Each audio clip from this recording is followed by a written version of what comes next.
Bonjour, bienvenue donc dans ce cours qui concerne les bases de la comptabilité générale. Donc il s'agit d'expliquer comment enregistrer des opérations simples dans les comptes de l'entreprise. Pour pouvoir le faire, nous allons commencer par passer en revue les différents types de flux concernés par les opérations réalisées par une entreprise. Donc nous allons partir d'un flux quelconque, ici en haut de l'écran, et nous allons petit à petit détailler ce flux. Donc la première distinction que l'on peut rencontrer, c'est la distinction entre des flux internes et des flux externes. Un flux interne correspond à un mouvement de matières premières, de marchandises, de produits finis dans l'entreprise. Par exemple, des marchandises qui vont passer des ateliers aux zones de stockage ou des stocks sur les rayons du magasin. Ces flux ne vont pas donner lieu à un enregistrement en comptabilité, sauf s'il s'agit de flux monétaires internes. Par exemple, nous allons retirer des espèces de notre compte en banque, ou inversement, nous allons déposer des espèces sur notre compte en banque. Hormis ces exemples, nous ne tiendrons pas compte des flux internes dans ce cours. Donc pour l'instant, je les laisse de côté. Plus intéressant pour nous, les flux externes, qui sont en fait des flux qui relient l'entreprise à d'autres partenaires de son environnement, donc des fournisseurs, des clients, des banques, des salariés, etc. Dans ces flux externes, nous allons distinguer des flux physiques et des flux monétaires. Les flux physiques correspondent à des mouvements de biens ou de services. Les flux monétaires vont correspondre, bien évidemment, à des mouvements d'argent réalisés soit au comptant, soit différés, c'est-à-dire à crédit. Commençons par analyser d'un peu plus près les flux physiques. Pour ces flux physiques, nous allons distinguer des flux physiques d'entrée et des flux physiques de sortie. Les flux physiques d'entrée vont correspondre à des biens ou des services qui entrent dans notre entreprise. Donc par exemple, des achats, alors achat de biens ou achat de services en provenance de prestataires extérieurs, le travail du personnel, qui est aussi un service que nous rendent des salariés, ou des investissements, c'est-à-dire l'acquisition d'immobilisation, de biens durables. Ces éléments-là constituent des flux physiques d'entrée pour notre entreprise. Les flux physiques de sortie correspondent à l'inverse à des biens ou des services qui sortent de notre entreprise. Donc par exemple des ventes faites à des clients ou des services rendus à des clients. Nous allons retrouver cette même distinction pour les flux monétaires. Les flux monétaires d'entrée vont correspondre à des sommes d'argent dont nous bénéficions, donc par exemple des paiements reçus des clients, des apports d'argent réalisés par des associés, ou des emprunts auxquels nous venons de souscrire. Inversement, les flux monétaires de sortie correspondent à de l'argent qui sort de notre entreprise, donc par exemple le paiement envoyé à des fournisseurs ou des remboursements d'emprunts. Pour les flux monétaires, nous allons avoir besoin de faire une distinction supplémentaire. En effet, nous allons devoir distinguer les flux monétaires au comptant des flux monétaires différés. Cela va se traduire de la manière suivante. Pour les flux monétaires d'entrée, nous aurons donc des flux monétaires d'entrée au comptant, qui correspondent à des paiements immédiats, par exemple d'un client qui nous envoie un chèque. Nous aurons des flux monétaires d'entrée différés, c'est-à-dire des sommes qui nous sont dues, mais qui ne seront pas payées immédiatement. Par exemple, un client doit nous payer dans 30 jours. Ou bien quelqu'un doit nous rembourser un prêt dans 6 mois. Du côté des flux de sortie, nous aurons des flux monétaires de sortie au comptant, c'est-à-dire des sommes d'argent que nous allons payer immédiatement. Par exemple, nous payons un fournisseur par chèque bancaire. Et les flux monétaires de sortie différés correspondront à des sommes d'argent que nous allons payer, mais dans un futur plus ou moins proche. Par exemple, le paiement d'un fournisseur qui aura lieu dans 60 jours, ou bien le remboursement d'un emprunt que nous avions contracté qui aura lieu dans 5 ans. une fois les flux repérés, nous allons devoir les enregistrer. Pour les enregistrer, la convention comptable est la suivante. Nous allons utiliser un compte. Alors, le compte a la forme d'un T, de manière schématique. Nous allons inscrire au-dessus du T son numéro et son nom, puisque chaque flux sera enregistré dans un compte différent selon sa nature. Par convention, les flux d'entrée vont s'enregistrer dans la partie gauche du compte. Ils correspondent à des emplois. Et les flux de sortie vont s'enregistrer à droite du compte et s'appellent des ressources. En termes comptables, la gauche du compte s'appelle le débit et la droite du compte s'appelle le crédit. Alors, comment va-t-on déterminer le numéro et le nom du compte qu'il va falloir utiliser? Eh bien, pour cela, il existe une correspondance entre les flux que nous aurons repérés et les comptes du plan comptable général. Le plan comptable général s'organise en 7 classes numérotées de 1 à 7, qui chacune correspond à une ou plusieurs catégories de flux. Par exemple, si nous avons dans nos opérations comptables un flux monétaire d'entrée comptant, eh bien nous trouverons le compte correspondant dans le plan comptable dans la classe numéro 5. Pour bien comprendre comment utiliser le plan comptable et enregistrer nos flux, eh bien, nous allons prendre quelques exemples.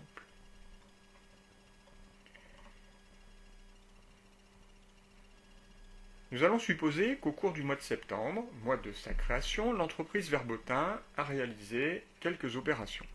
Première opération, elle a réussi à constituer son capital avec les apports des associés. Donc ce dernier s'élève à 100 000 € et les fonds correspondants ont été déposés sur le compte en banque. Donc l'entreprise Verbotin fait affaire ici avec ses associés. Ses associés lui ont fait un apport de fonds. Donc on peut imaginer que les associés ont versé des chèques à l'entreprise Verbotin. Ces chèques bancaires, pour notre entreprise, constituent des flux monétaires, puisqu'il s'agit d'argent, d'entrée, puisque nous en bénéficions, comptant, puisqu'ils viennent d'être versés immédiatement. En contrepartie, l'entreprise Verbotin va devoir rembourser ces sommes aux associés, alors à une échéance que l'on ne connaît pas à la date d'aujourd'hui, mais qui correspond probablement au jour où l'associé décidera de quitter l'entreprise. Par conséquent, l'entreprise a une dette sur ses associés.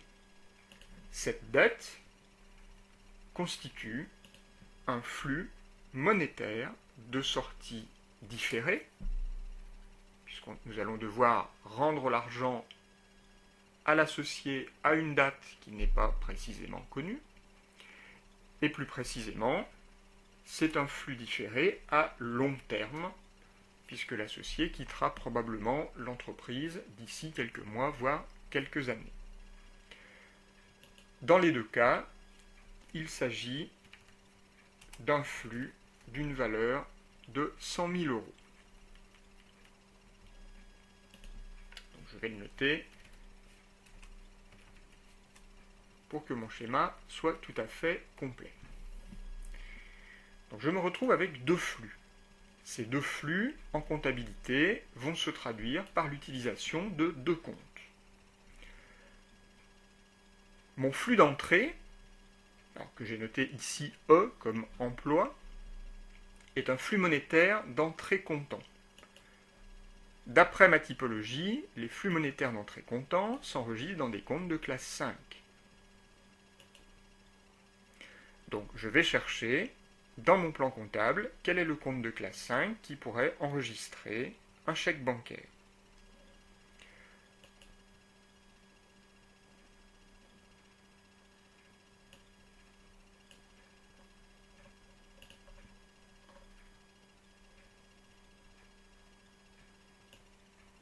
J'ouvre donc mon plan de compte.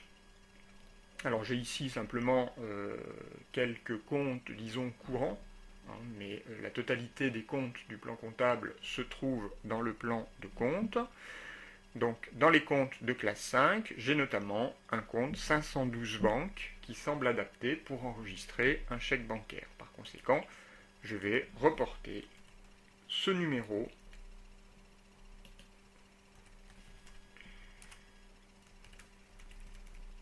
et le nom sur mon premier compte. Mon chèque bancaire est un emploi, donc un flux d'entrée. Par conséquent, je vais enregistrer la somme, 100 000 euros, au débit du compte, donc à gauche. Pour le deuxième flux, qui est un flux monétaire de sortie différée long terme. D'après ma correspondance, les flux monétaires de sortie différée long terme s'enregistrent en classe 1. Donc je vais aller rechercher dans mon plan comptable, en classe 1, un compte qui pourrait enregistrer une dette sur les associés. En l'occurrence, une dette sur les associés, c'est ce que l'on appelle le capital social, donc c'est le compte 101. Donc je reporte le numéro de ce compte, capital. Comme il s'agit d'un flux de sortie, une ressource, d'après ma convention, je dois enregistrer les 100 000 euros à droite du compte, c'est-à-dire au crédit. Voilà ma première écriture enregistrée en comptabilité. Alors, nous vérifierons pour chacune des opérations que les montants enregistrés au débit des comptes sont égaux aux montants enregistrés au crédit, puisque l'entreprise ne donne rien à ses partenaires sans recevoir quelque chose d'équivalent en contrepartie. C'est ce que l'on appelle le principe de la partie double. Prenons un deuxième exemple. Nous allons imaginer que l'entreprise reçoit l'accord pour l'emprunt qu'elle avait sollicité auprès de sa banque. Son montant de 50 000 euros est porté sur le compte en banque de l'entreprise. Quel est le flux d'entrée? Eh bien, c'est probablement un virement bancaire qui est réalisé sur le compte de l'entreprise. Ce virement bancaire a une valeur de 50 000 euros.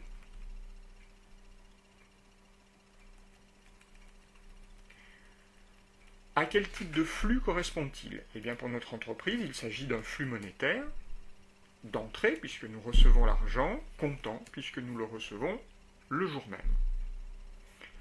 En contrepartie, que devra faire l'entreprise? Eh bien, elle devra rembourser la banque. Par conséquent, elle aura une dette de 50 000 euros sur l'établissement bancaire. Cette dette correspond, pour notre entreprise, à un flux monétaire de sortie différé, puisque nous rembourserons plus tard, à long terme, puisqu'un emprunt est généralement remboursé sur plusieurs années. Passons à l'enregistrement dans nos comptes. Le virement bancaire est un flux monétaire d'entrée comptant. Les flux monétaires d'entrée comptant s'enregistrent en classe 5. Comme il s'agit d'un virement bancaire, là encore, le compte 512 banques semble adapté. Je reporte donc son numéro dans mon compte, et comme il s'agit de mon flux d'entrée, je vais reporter les 50 000 euros à gauche du compte, donc au débit. Le flux de sortie est un flux monétaire de sortie différée long terme. D'après ma correspondance, il s'agit ici d'un compte de classe 1. Donc, dans mon plan comptable,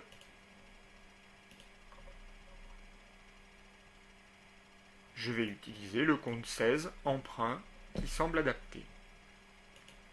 Je reporte son numéro et son nom. Comme il s'agit d'un flux de sortie pour notre entreprise, la convention d'enregistrement m'oblige à enregistrer le montant au crédit de ce compte, donc à droite. Alors le moyen mnémotechnique est simple. En fait, il suffit de regarder le sens de la flèche pour savoir de quel côté le montant doit être enregistré. Si la flèche pointe à droite, nous allons l'enregistrer à droite du compte. Si la flèche pointe à gauche, nous allons l'enregistrer à gauche du compte.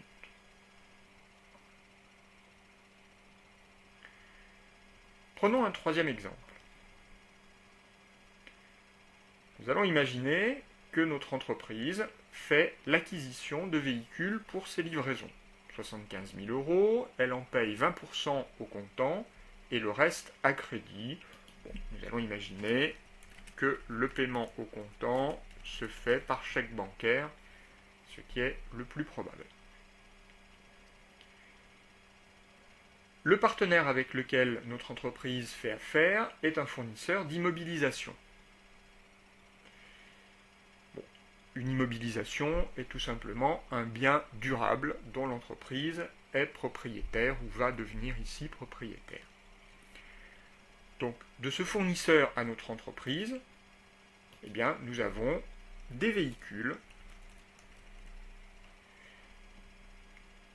qui correspondent à une valeur de 75 000 €, et il s'agit pour notre entreprise d'un flux physique, puisque ce sont des biens, d'entrée, puisque nous les achetons, et je vais préciser des flux physiques d'entrée long terme, car ce sont des biens durables. Du côté des ressources, donc des flux de sortie, eh bien, une partie de l'acquisition est payée par chèque bancaire.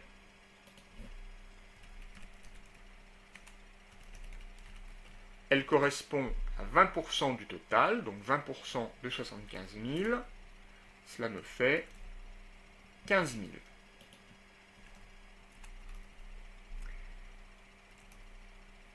Ces 15 000 € correspondent pour notre entreprise à un flux monétaire de sortie comptant, puisque nous les payons immédiatement. Les 60 000 € restants seront payés plus tard. Ils constituent donc pour notre entreprise une dette sur le fournisseur, donc une dette de 60 000 € qui correspond à un flux monétaire, puisque c'est de l'argent que nous allons payer, mais nous ne le payons pas tout de suite, donc c'est un flux monétaire de sortie différée, court terme, puisque les dettes sur les fournisseurs sont généralement payées dans les semaines qui suivent. Nous avons donc 3 flux différents, ce qui va se traduire dans notre comptabilité par l'utilisation de 3 comptes. Commençons par le flux d'entrée. Donc le véhicule est un flux physique d'entrée long terme. Donc d'après notre correspondance, les flux physiques d'entrée long terme qui correspondent à des biens durables s'enregistrent en classe 2. Dans notre plan comptable général, eh bien, il existe le compte 2182 matériel de transport qui est adapté à la situation. Donc je vais reporter ce compte 2182 matériel de transport.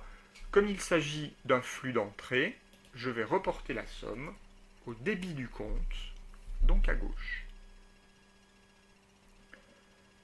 Le chèque bancaire est un flux monétaire de sortie comptant. C'est une situation que nous avons déjà rencontrée dans les opérations précédentes. Il s'agit d'un compte de classe 5 et le chèque bancaire, nous l'avions vu, va s'enregistrer dans le compte 512 banque.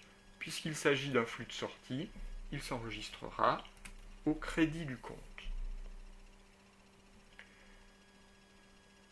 La dette est un flux monétaire de sortie différée court terme qui va s'enregistrer ici en classe 4. Dans mon plan comptable, il existe un compte 404, fournisseur d'immobilisation, qui va nous permettre d'enregistrer cette dette. Donc je reporte son numéro.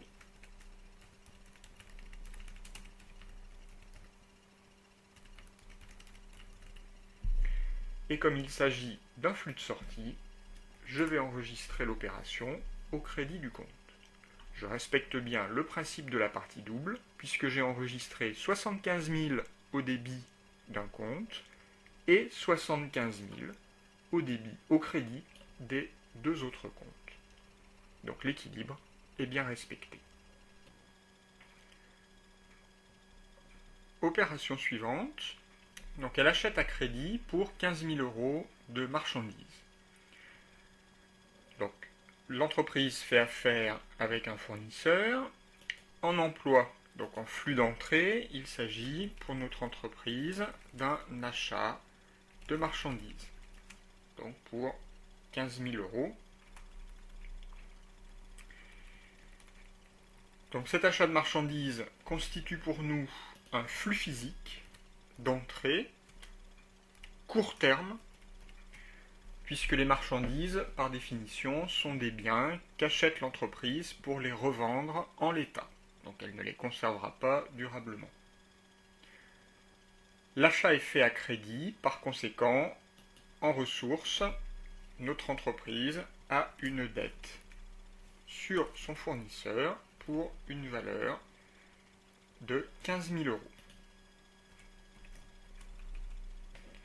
Donc cette dette constitue un flux monétaire de sortie différée, court terme, puisqu'il s'agit d'une dette sur un fournisseur qui sera probablement payé au cours des jours ou des semaines qui suivront. Notre achat de marchandises, flux physique d'entrée court terme. Bien, il s'agit d'un compte de classe 6. Donc dans notre plan comptable, très facilement, nous allons trouver le compte 607, achat de marchandises.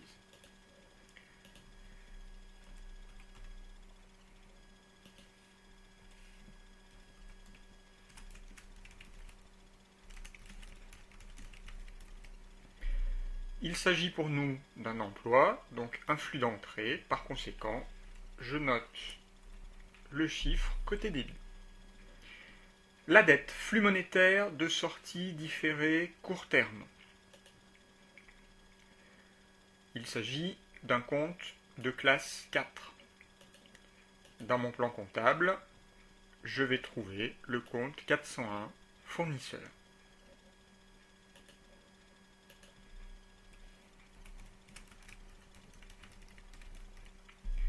Je place le montant au crédit, puisqu'il s'agit d'un flux de sortie. Alors c'est bien 401 et non pas 404. 404 étant réservé, nous l'avons vu précédemment, pour les fournisseurs d'immobilisation.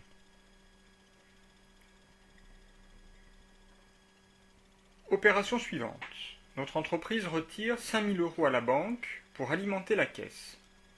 Alors ici, il n'y a pas de partenaire. En fait, la banque n'est qu'un intermédiaire, l'argent restant la propriété de l'entreprise. Par conséquent, il s'agit d'un flux interne. Nous avions expliqué tout à l'heure que parmi les flux internes, seuls seraient enregistrés les flux monétaires. Ici, manifestement, il s'agit d'un flux monétaire. Donc les deux comptes que nous allons utiliser sont bien évidemment la banque 512, que nous avions déjà utilisé dans une opération précédente, et la caisse 530. Ce compte-là enregistre les mouvements d'espèces. Si on raisonne par analogie avec les opérations précédentes, nous allons pouvoir déterminer quel est le compte qui doit être débité et celui qui doit être crédité.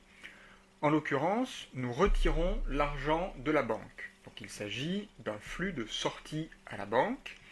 Par conséquent, nous allons mettre le montant au crédit de ce compte. Inversement, l'argent rentre en caisse, donc il s'agit d'un flux monétaire d'entrée dans la caisse, et nous allons donc mettre 5 000 € au débit de la caisse.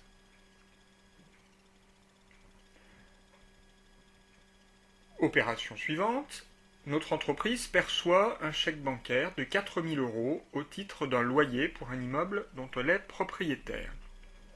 Donc le partenaire ici est le locataire. Que fait le locataire? Eh bien, il va verser un chèque bancaire au profit de notre entreprise. Donc pour une valeur de 4 000 €. Ce chèque bancaire constitue pour notre entreprise un flux monétaire d'entrée comptant puisque le paiement a lieu immédiatement.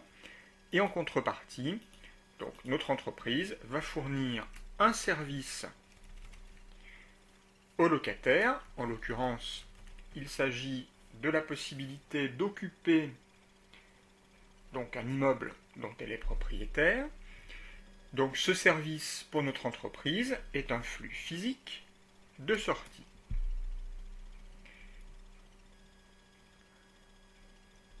Au niveau des comptes, donc le chèque bancaire, flux monétaire d'entrée comptant, c'est un cas que nous avons déjà rencontré plusieurs fois. C'est le compte 512, banque, qui sera utilisé au débit, puisqu'il s'agit ici d'un emploi. Donc 4 000 €. Le flux physique de sortie. Eh bien, d'après notre correspondance des flux, les flux physiques de sortie s'enregistrent dans des comptes de classe 7. Le plan comptable nous donne le compte 7083, locations diverses.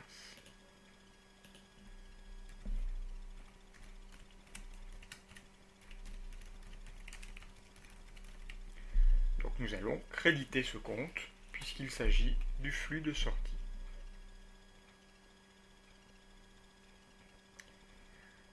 Ensuite, nous allons imaginer que l'entreprise règle par chèque bancaire un fournisseur. Donc le chèque bancaire va de notre entreprise à son fournisseur, donc 15 000 €, qui constitue donc ici une ressource pour notre entreprise. Donc il s'agit d'un flux monétaire de sortie comptant, puisqu'on est en train d'effectuer le règlement. En contrepartie, l'achat a déjà eu lieu, donc nous n'allons pas réenregistrer le flux physique d'entrée. En fait, cette opération de règlement fait suite à une opération que nous avions enregistrée précédemment, qui était l'opération numéro D, où elle achetait donc à crédit 15 000 € de marchandises. Nous avions alors constaté une dette sur le fournisseur au crédit du compte 401. C'est donc ce compte que nous allons réutiliser pour constater la disparition de cette dette. Donc ici, je vais simplement noter extinction de la dette de 15 000 €. Je ne vais pas noter le flux, puisque la règle que je vais appliquer, c'est la suivante. Une dette apparaît et disparaît dans le même compte. Par conséquent, je vais réutiliser le compte 401 fournisseur. Cette fois-ci, l'extinction de ma dette constitue un emploi. Je vais donc mettre 15 000 € côté débit.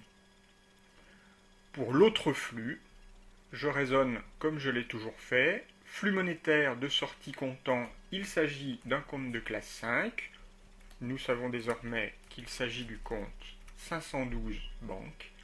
Et je place 15 000 € au crédit.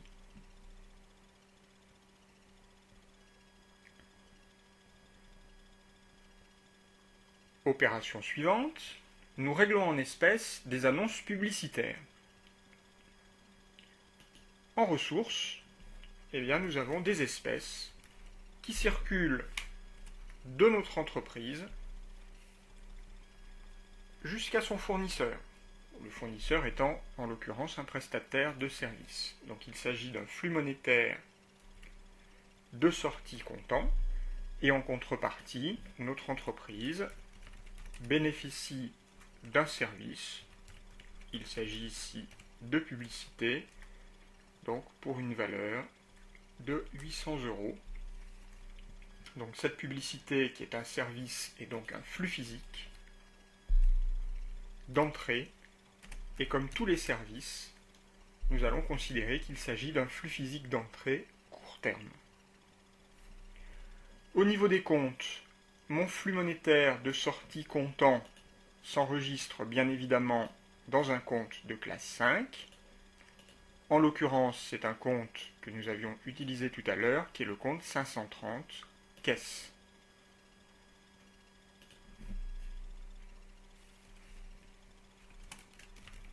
Donc je place les 800 € au crédit, puisque c'est une sortie.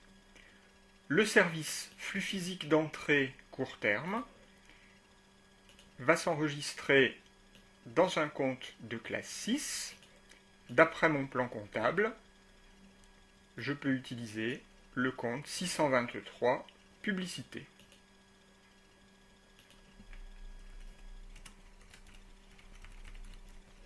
Et ce sera donc, bien évidemment, au débit, puisque c'est mon flux d'entrée.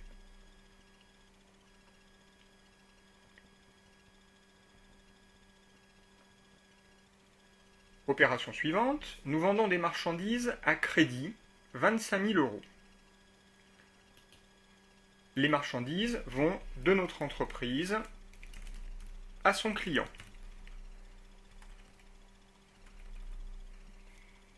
Il s'agit en l'occurrence pour nous d'un flux physique de sortie. En contrepartie, le client nous doit de l'argent, par conséquent, nous avons une créance de 25 000 € sur ce client, et cette créance, pour nous, représente un flux monétaire d'entrée différé, court terme, puisqu'il est probable que le client nous paye dans les jours ou dans les semaines qui suivront. Le flux physique de sortie est un flux qui va s'enregistrer dans un compte de classe 7. En l'occurrence, dans le plan comptable, les ventes de marchandises s'enregistrent dans le compte 707.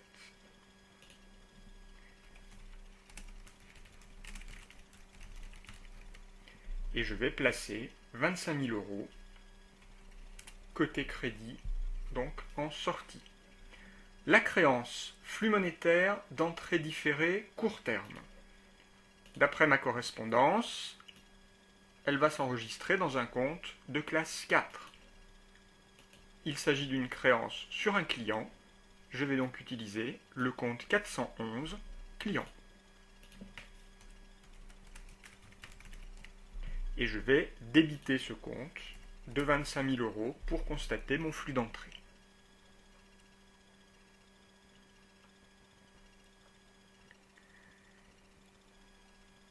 Dernière opération, nous réglons par chèque le salaire des employés. Donc cette fois-ci, nos partenaires sont les salariés qui vont nous fournir un travail. Ce travail va constituer pour nous un emploi. Donc nous bénéficions en fait d'un service qui nous est fourni par nos employés. Ce service constitue pour nous un flux physique d'entrée, court terme comme tous les services, et en contrepartie, nous allons verser des chèques bancaires à nos salariés, donc pour une valeur de 45 000 €. Ces chèques bancaires constituent un flux monétaire de sortie comptant. Ce flux monétaire de sortie comptant s'enregistre dans un compte de classe 5. Ce sont des chèques bancaires, donc il s'agit du compte 512, banque, 45 000 € au crédit. L'autre flux est un flux physique d'entrée court terme qui va s'enregistrer en classe 6, comme tous les services. Et dans mon plan comptable, eh bien, je vais trouver un compte 641, charge de personnel, que je vais pouvoir utiliser. Et je vais donc, bien évidemment, débiter ce compte puisqu'il s'agit d'un flux d'entrée. Donc la méthodologie est toujours la même. Il s'agit de faire l'analyse de l'opération en termes de flux. Lorsque l'on connaît le flux, déterminer quelle est la classe de compte concernée, et à partir du moment où la classe est connue, trouver dans le plan comptable le numéro du compte qui convient. Quand on a le numéro du compte, on le reporte et on place le montant soit au débit, soit au crédit, selon qu'il s'agit d'un flux d'entrée ou un flux de sortie.